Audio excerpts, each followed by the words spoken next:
രവി കിടന്ന് കൂവണ്ട, ഞാനിവിടെ ഉണ്ട്. എടാ മടിയൻ ചങ്കു, എന്റെ തൊട്ട് പിന്നാലെ എത്തിക്കൊള്ളാന്ന് പറഞ്ഞിട്ട് നാണമില്ലല്ലടാ. ആസനത്തിൽ വെയിൽ ഉദിക്കുന്നവരെ കിടന്ന് ഉറങ്ങാറുന്നില്ലേ? എന്തിനാ ഈ എക്സസൈസ് എന്ന് പറഞ്ഞ് കെട്ടിയെടുത്തത്? എടാ, നൂറ്റാണ്ടുകൾക്ക് മുമ്പ് ശിലായുഗത്തിലെ പ്രാകൃതരായിട്ടുള്ള മനുഷ്യർ മറ്റ് ഗതാഗത സൗകര്യങ്ങളൊന്നും ഇല്ലാതിരുന്നുകൊണ്ട് ഇത്തരം ജീവികളുടെ പുറത്ത് കയറി യാത്ര ചെയ്തിരുന്നു. ശരിയാണ്. ഈ 20-ാം നൂറ്റാണ്ടിൽ എന്തെല്ലാം കണ്ടുപിടുത്തങ്ങൾ! മോട്ടോർ വാഹനങ്ങൾ, എയറോപ്ലെയിൻ, റോക്കറ്റ്, എന്തിന് ഇന്ത്യ പൊക്രാനിൽ ന്യൂക്ലിയർ ബോംബ് വരെ പൊട്ടിച്ചില്ലടാ. എന്നിട്ടും ഈ കോവറുകൾ ഇതിനെ പുറത്ത് കയറി കൊച്ചു വെളുപ്പാൻ കാലത്ത് അതിനിട്ട് ഇങ്ങനെ തേരാപാര ഓടിക്കുന്നത് ഇതൊരു മാതിരി പ്രിമിറ്റീവ് ഏർപ്പാടാ. എടാ, എക്സസൈസിന് വേറെ എന്തെല്ലാം വഴികളുണ്ട്. അല്ലേലും നിനക്ക് ഇതിന്റെ ആവശ്യമില്ലല്ലോടാ. രാവിലെ അണ്ണാക്കിലോട്ട് 2 കുടം വെളിച്ചെണ്ണ ഒഴിച്ച് ആ നാക്കിന് ചില്ലറ വ്യായാമം കൊടുക്കുക. അതിന്റെ ഒരു ഫ്ലെക്സിബിലിറ്റി കൊണ്ടാണല്ലോ നീ ജീവിച്ചു പോകുന്നത്. ഡെന്നീസ്, നാക്കിന് തള്ളി പറയരുത്. മാർക്ക് ആന്റണി എന്ന് കേട്ടിട്ടുണ്ടോ നീ? ഒരൊറ്റ പ്രസംഗം കൊണ്ടാ അങ്ങനെ റോമാക്കാരെ മുഴുവൻ തിരിച്ചുവിട്ടത്. അത് മാർക്ക് ആന്റണി, ഇത് വെറും നാക്ക് ആന്റണി. എടാ, എന്റെ റാംബോ നിന്നെ പോലൊരു മടിയനായി പോവല്ലോടാ. ഒരു 2 റൗണ്ട് അതിന്റെ പുറത്ത് റൈഡ് ചെയ്തേച്ചെങ്കാ, ഞാൻ പോവാ. ഓ, ആ കുതിര എന്ത് മഹാപാപമാണോ ചെയ്തത്. 1 കിൻഡൽ വെയിറ്റാ പഹേന്. പോണത് കണ്ടില്ലേ? ഒരു കുതിര, അതിന്റെ പുറത്ത് വേറൊരു കുതിര.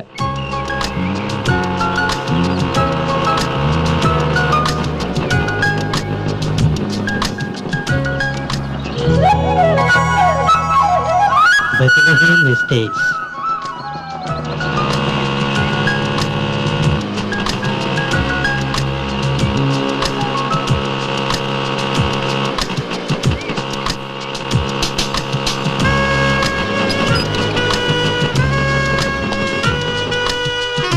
ഹലോ, ഒരു കൊറിയർ ഉണ്ട്. ഹലോ, ഒരു നമസ്കാരമുണ്ട്. ഒരു കൊറിയർ ഉണ്ടെന്ന്. ആ, നമസ്കാരമുണ്ടെന്ന്. ഇതല്ലേ ബദലഹേം എസ്റ്റേറ്റ്? പുറത്ത് ബോർഡ് വെച്ചിരിക്കണ്ടില്ലേ? അതെനിക്ക് മനസ്സിലായി. ഇതിനെ ബദലഹേം എസ്റ്റേറ്റ് നല്ല പേരിടുണ്ട്. വല്ല ഗാഗുൽത്താമലാന്ന് കേട്ടണം. എന്തൊരു കയറ്റോടോ, മനുഷ്യന്റെ ഊപ്പാടളി. ഒരുപാട് അളകിയോ? തന്നെ ആരെങ്കിലും കെട്ടിയെടുക്കാൻ പറഞ്ഞ? പിന്നെ ഈ കൊറിയർ അവിടെ നിന്ന് നടന്നു വരൂ. ആരേ രവിശങ്കർ? അയാൾ മോനായി.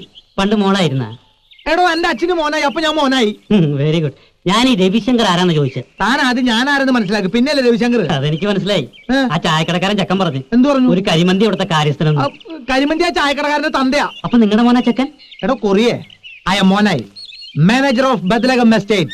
എന്ത് വാഴക്കാലങ്ങളാട്ടെ, ഇതങ്ങോട്ട് ഒപ്പിട്ട് ഈ സാധനം വാങ്ങിക്കും. എന്തത്? ഇത് അങ്ങനെ ഇവിടെ വാങ്ങിച്ചു വെക്കാൻ പറ്റില്ല. Ravishankar, Bethlehem estate, Chandragiri. ഈ അഡ്രസ് കറക്റ്റ് അല്ലേ? അഡ്രസ് കറക്റ്റ് ആണ്, പക്ഷെ ആള് കറക്റ്റ് അല്ല. ഈ രവിശങ്കർ അതിനെ എനിക്ക് വല്ല ചെയ്യാൻ പറ്റുമോ? പുള്ളിക്കാരനോട് വിളി, ഞങ്ങൾ തമ്മിൽ ഡീൽ ചെയ്തോളാം.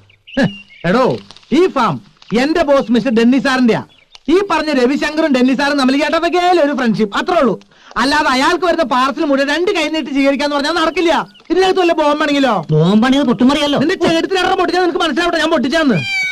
ഇതെന്ത് പൂച്ചാരിനെ കരണേട്ടാ? അപ്പൊ ചത്തിട്ടില്ല. ഞാനാ വളവിലെ കട്ടറിൽ വീണപ്പോ ചത്തെന്ന് വിചാരിച്ചേ. എന്താ മോനെ, ആരാള്?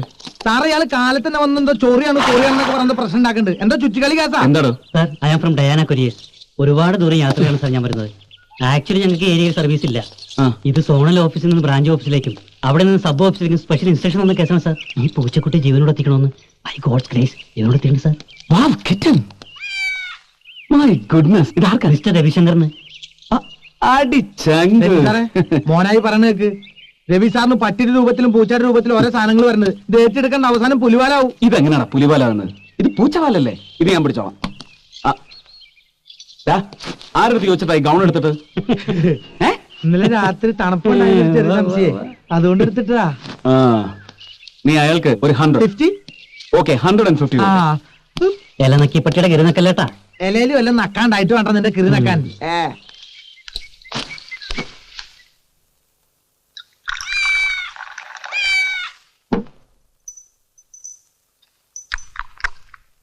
എവിടെ നിന്നു വന്നു നീ, എവിടേക്കു പോന്നു നീ?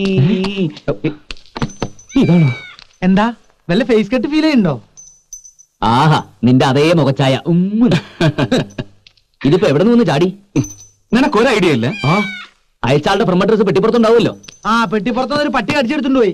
മക്കളെ, നിന്റെ ഒരു ഫോട്ടോ എനിക്ക് കിട്ടൂടാ. ഫ്രെയിം ചെയ്ത് വീട്ടിൽ കെട്ടിത്തൂക്കാനാ. ഞാൻ ചിരിച്ചോണ്ടിരിക്കുന്ന ബ്ലാക്ക് ആൻഡ് വൈറ്റ് ഫോട്ടോ മതി. ബ്ലാക്ക് ആൻഡ് വൈറ്റ് തന്നെ വേണം, എന്നാലേ ക്ലിയർ ആയിട്ട് തന്നെ കാണാൻ പറ്റും. നീ ടെൻഷൻ അടിക്കാടാ, ആരെങ്കിലും ഫൂളാക്കാൻ ചെയ്താവും. സാർ, ഈ മെയ് മാസത്തിൽ ഏപ്രിൽ ഫുൾ ഉണ്ടോ? ഏയ്, ഏപ്രിൽ ഫൂളിന് ജൂൺ മാസത്തിലല്ലേ ഉള്ളൂ. പോയി ബ്രേക്ക്ഫാസ്റ്റ് എടുത്ത് വെക്കടാ. ഈ പ്രശ്നം ഞങ്ങൾ കൈകാര്യം ചെയ്യலாம். താങ്ക്സ്. ഓ ചങ്കുവേ, സത്യം പറ, വല്ല റൊമാൻറ്റിക് ലൈനും ആണോ? വല്ല ദൂതും? ഹംസത്തിന് പകരം പൂച്ചദൂത്. പിന്നെ ഹംസത്തിന്റെ കാര്യം പറഞ്ഞപ്പോൾ ഞാൻ ഒരു കാര്യം ആലോചിച്ച, ഉച്ചയ്ക്ക് തിന്നാൻ ചിക്കൻ വേണമെങ്കിൽ പോയി മേടിച്ചോണ്ട് വരണം.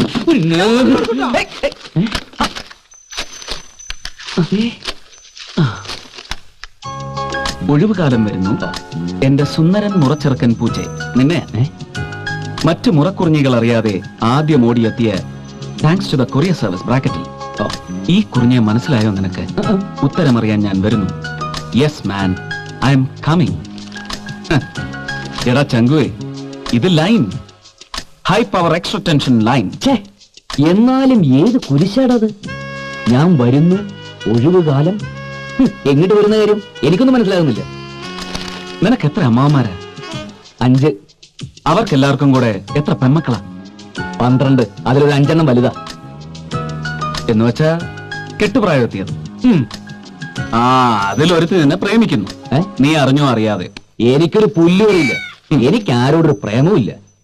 ഇതൊക്കെ ആ പിള്ളേരുടെ വെറുതെ ഒരു വട്ട്. അത് നമുക്ക് പിന്നീട് സംസാരിക്കാം. ഇതിൽ വല്ല ക്ലൂവും കാണും. പ്രേമത്തിന് പറ്റിയ ഏറ്റവും നല്ല സിമ്പലാണ് പൂച്ച. ഒരു തരം കണ്ണടച്ച് പാല് കുടിക്കലാണല്ലോ ഇതിന്റെ ആദ്യത്തെ സ്റ്റേജ്.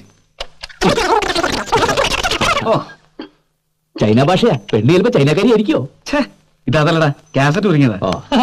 കുരുങ്ങിയ കാര്യം പറഞ്ഞപ്പോൾ എനിക്കൊരു കാര്യം ഓർമ്മ വന്നേ. നമ്മുടെ ഫാമിൽ 500 ലിറ്റർ പാല് പിരിഞ്ഞു. ഞാൻ ഹാപ്പിയായി. ഇതില് കാസറ്റ് കുരുങ്ങി പൊട്ടിയിട്ടുണ്ടെങ്കിൽ പോയി ഒട്ടിച്ചോണ്ട് പോവാ. ഞാൻ പോട്ടെ. ഇതെന്തിനാ? ഈ കോപ്പ് നീയല്ലേ വാങ്ങിക്കൊണ്ടുവന്നത്? അതിനാ. അടിക്കാനുള്ള 2 സൈഡ് അടിച്ചുല്ലോ അല്ലേ? ഇത് ശരിയാക്കാൻ പറ്റുമെന്ന് ഞാൻ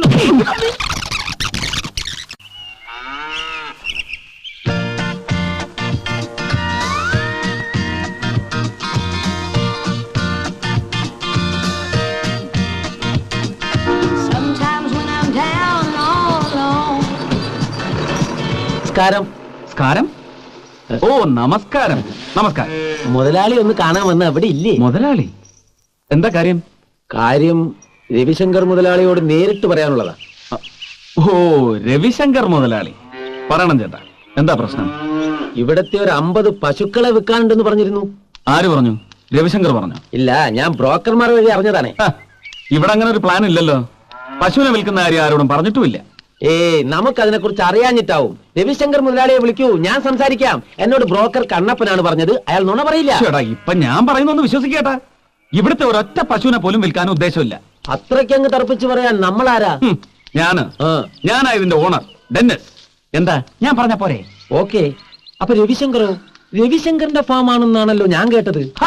ഇയാൾക്ക് ഇനിയും വിശ്വാസമില്ലെങ്കിൽ ഞാൻ പണിക്കാരെ വിളിക്കാം. വേണ്ട, വിശ്വാസമുണ്ട്. അവരെ വിളിക്കുന്ന ഇയാളെ വിശ്വസിപ്പിക്കാനല്ല, പുറത്തേക്കുള്ള വഴി കാട്ടി തരാനാ. ഇങ്ങോട്ട് വന്ന വഴി തന്നെയല്ലേ അറിയാം. അവരെ വെറുതെ ബുദ്ധിമുട്ടിക്കണ്ട. അതെ, ഈ രവിശങ്കർ മുതലാളിക്ക് ഫാം ഉണ്ടോ? ഉവ്.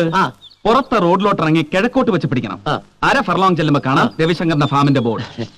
അല്ല, അവിടെ കന്നുകാലികൾ അല്ലല്ലോ, ആനയെ വളർത്തുന്ന സ്ഥലം. ഒന്ന് പോടോ. കുറ്റിയും പിടുന്നുണ്ട് പോന്നോളൂ ഓരോന്ന്.